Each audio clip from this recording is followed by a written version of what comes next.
وإذ نتقنا الجبل فوقهم كأنه ظلة وظنوا أنه واقع بهم خذوا ما آتيناكم بقوة واذكروا ما فيه لعلكم تتقون وإذا أخذ ربك من بني آدم من ظهورهم ذرياتهم وأشهدهم على أنفسهم ألست بربكم قالوا بلى شهدنا أن تقولوا يوم القيامة إنا كنا عن هذا غافلين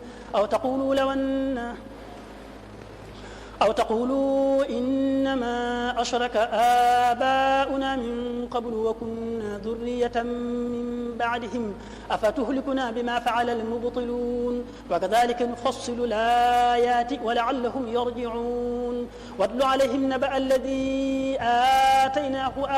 آياتنا فانسلخ منها فأتبعه الشيطان فكان من الغاوين ولو شئنا لرفعناه بها ولكنه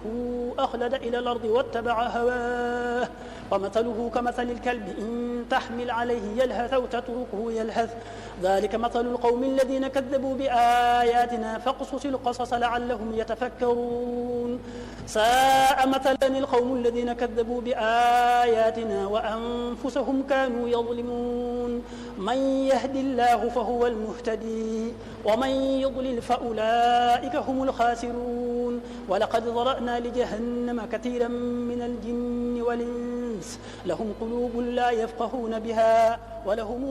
أعين لا يبصرون بها ولهم آذان لا يسمعون بها أولئك كالأنعام بل هم أضل أولئك هم الغافلون ولله الأسماء الحسنى فادعوه بها وذروا الذين يلحدون في أسمائه سيجزون ما كانوا يعملون وممن خلقنا أمة يهدون بالحق وبه يعدلون والذين كذبوا بآياتنا سنستدرجهم من حيث لا يعلمون وأملي لهم إن كيدي متين أولم يتفكروا ما بصاحبهم من جنة إن هو إلا نذير مبين أولم ينظروا في ملكوت السماوات والأرض وما خلق الله من شيء